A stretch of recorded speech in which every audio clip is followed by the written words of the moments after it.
দুনিয়াটাকেও সুন্দর করতে হয়, আখেরাত দুইটাই। তাহলে যৌবনের সময় গোল্ডেন টাইম, গোল্ডেন পিরিয়ড, সোনালী সময়। কেউ যদি নিজে নিজে ভাবে যে আমি আল্লাহ চাহে তো একটা ভালো চাকরি করব, ভালো একটা ব্যবসা করব, আমি ভালো টাকা রোজগার করব, একটা ভালো বংশীয় মেয়ে বিয়ে করব, একটা ঘর দুয়ার করবো ইনশাআল্লাহ, সমাজে একটা ভালো অবস্থান নিয়ে চলবো, তাহলে এই দুনিয়ার এই পরিকল্পনাটাও যদি কেউ করে, তাহলে তাকে যৌবনে তার সময়টা কদর করে মেহনত করতে হবে।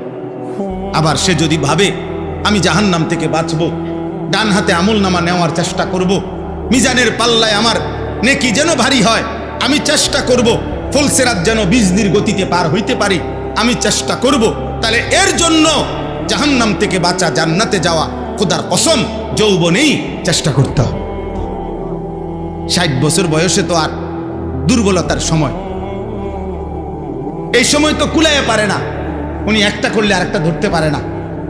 ইচ্ছা থাকলেও বয়স্ক মানুষ তো হাজারো স্বপ্ন ইচ্ছা বাস্তবায়ন করতে পারে না, বার্ধক্যের দুর্বলতার কারণ। দুর্বলতার কারণ মন তো অনেক কিছু তখন চায়, কিন্তু শরীর, সম্পদ, উপার্জন সবকিছুই তখন কমে যায়। ফলে আর ইচ্ছে থাকলো তার হাতে শক্তিও নাই, পকেটে টাকাও নেই, পকেটে টাকাও নেই। আল্লাহ তাআলা তোমাদেরকে বুঝার তৌফিক দান করে।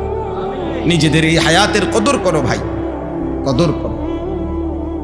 সুস্থ সবল পূর্ণ শক্তির সময়টাকে কাজে লাগাও, কাজে লাগাও। দুনিয়াও গড়ো, আখিরাতও গড়ো। আল্লাহ তাআলা তৌফিক দেন।